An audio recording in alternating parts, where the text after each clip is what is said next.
And welcome to my channel. बच्चों, इस video में हम कुछ और इम्पॉर्टेंट न्यूमेरिकल्स इलेक्ट्रिसिटी चैप्टर के सॉल्व करेंगे।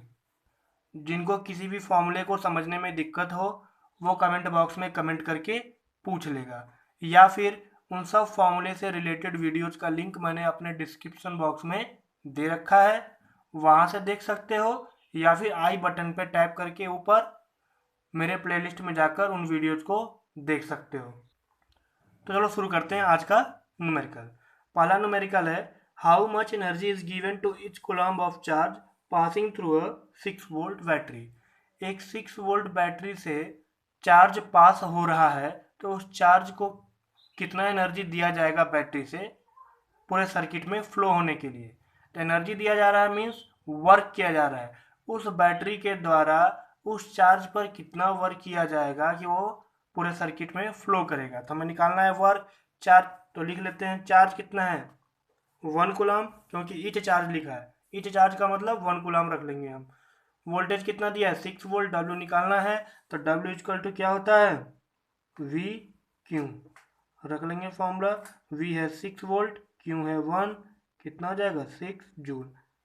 तो कितना ज़्यादा एनर्जी देना पड़ेगा, जितना वर्क करना है उतना ही एनर्जी देना है, तो वर्क कितना करना पड़ेगा 6 जूल, कितना एनर्जी उसे देना पड़ेगा।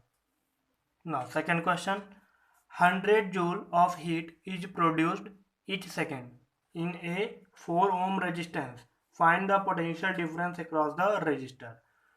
यहाँ पे यहाँ पे 100 जूल हीट प्रोड्यूस हो रहा है हर सेकेंड में 4 ओम रजिस्टर में, ठीक है।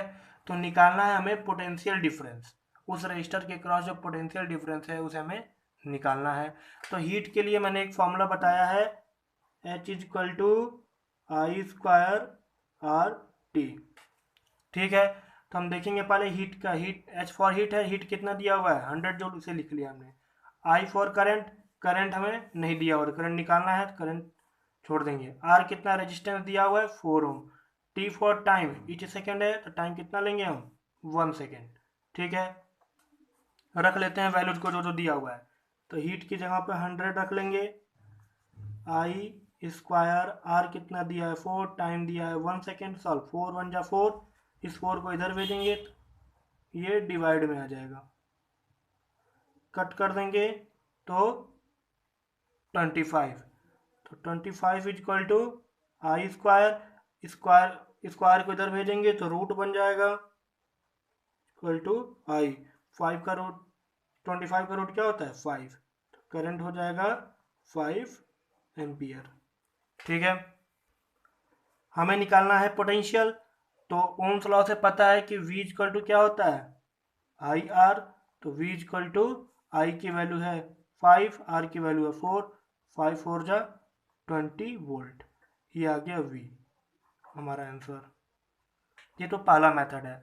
दूसरा मेथड है, H का एक और फॉर्मूला होता है, H equal to V square T upon are.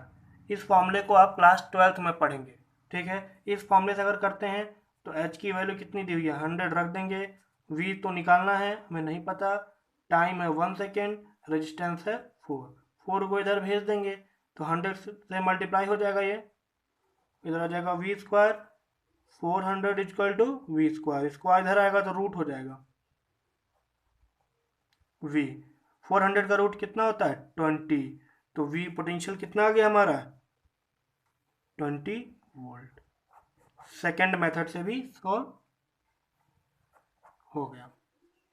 तीसरा क्वेश्चन देखते हैं, how many 170 ohm resistors in parallel are required to carry 5 ampere on a 220 volt line.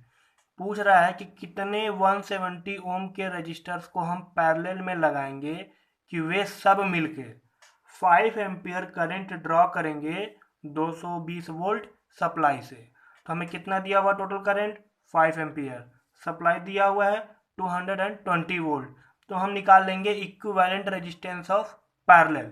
जो पैरेलल कनेक्शन का इक्विवेलेंट रेजिस्टेंस उससे पहले हम निकालेंगे, R equal to V upon I, 220 upon 5, V क्या वैल्यू 220, आई का वैल्यू 5, कट कर देंगे 44 ओम। तो यहाँ पे इक्विवेलेंट रेजिस्टेंस जो हमारा आ गया वो 44 ओम है। अब 176 ओम के कई सारे रजिस्टर लगाए गए, पूछा है कितने लगाए हमें नहीं पता है, सब पैरेलल में लगे हुए हैं। तो हमें पता है कि पैरेलल में रेजिस्टेंसेस को हम रेसिप्रोकल करके लिखते हैं, तो लिख लेंगे 1/r इज इक्वल टू 1/176 एक है, दूसरा भी 1/1/76 है, ऐसे ही पता नहीं कितने। तो हम मान लेते हैं कि ऐसे ही कुल n रजिस्टर लगे हुए हैं, तो n/176। तो अब 1r की वैल्यू कितनी है, 44 रख लेंगे, 1/44, और इन सब को ऐड करेंगे ऊपर वाले को, तो आएगा n/176। ये कैसे आया, जैसे कि यहाँ पे मान लेते हैं 1/2 प्लस 1/2 प्लस 1/2 हमको ऐड करना है। तो क्या करेंगे, हम 2 नीचे लिख देंगे, सबसे में ऊपर का 1 2 3, देखो 3 नंबर हैं, 1 2 3, और ये 3 आ भी रहा है जोड़ने पर, तो 3 ही तो लिखते हैं यहाँ पे, 3/2। ऐसे ही यहाँ पर 1 1 1 पता नहीं कितने होंगे, तो टोटल कितने हैं यहाँ पे 3, यहाँ पे टोटल कितने हैं n, इसलिए मैंने n लिख दिया, n/176, और 176 इधर भेज देंगे तो मल्टीप्लाई हो जाएगा ये। अब कट कर लेंगे 11 से, 11 4 जा 44, 11 1 जा 11, 6 कैरी, 6 बचा 66, 11 6 जा 66, तो आ गया 16/4। तो यहाँ लिख लेते हैं n इक्वल टू 16/4, 4 से कट कर देंगे, 4 आ गया, तो कितने हैं 4 रजिस्टर्स आ गए। 176 ओम के 4 रजिस्टर्स को अगर हम पैरेलल में लगाएंगे तो वह 5 एम्पियर करंट ड्रॉ करेगा 220 वोल्ट सप्लाई लाइन से।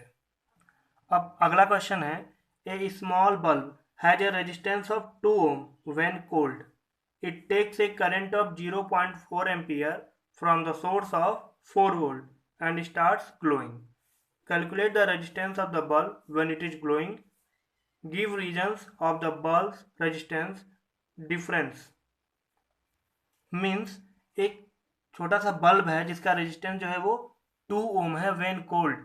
कोल्ड का मतलब ये है कि उसमें कोई करंट फ्लो नहीं हो रहा है, ठीक है, तो उसमें रेजिस्टेंस कितना है 2 ओम, और जैसे ही उसमें हमने करंट फ्लो कराया 0.4 एम्पियर का, ठीक है, और कौन से सोर्स से, 4 वोल्ट सप्लाई सोर्स से, ठीक है, तो वो जलने लगा। तो पूछा है कि जब वो जल रहा है तो उसका रेजिस्टेंस कितना है। पहला क्वेश्चन ये पूछा है कि जब वो जल रहा है तो उसका रेजिस्टेंस कितना है। दूसरा पूछा है कि अगर रेजिस्टेंस अगर डिफरेंस आता है, मतलब अलग आता है, 2 ओम से अगर अलग डिफरेंस आता है तो उसके लिए रीजन भी बताइए कि क्यों डिफरेंस आया है। तो चलो पहले कैलकुलेट कर लेते हैं। तो पहला रेजिस्टेंस कितना दिया हुआ है 2 ओम, लिख लिया हमने। करंट कितना फ्लो कराया हमने अब 0.4 एम्पियर, और सप्लाई वोल्टेज कितना है 4 वोल्ट। तो हमें ओम्स लॉ से पता है कि V इक्वल टू क्या होता है IR, उसे लिख लिया हमने।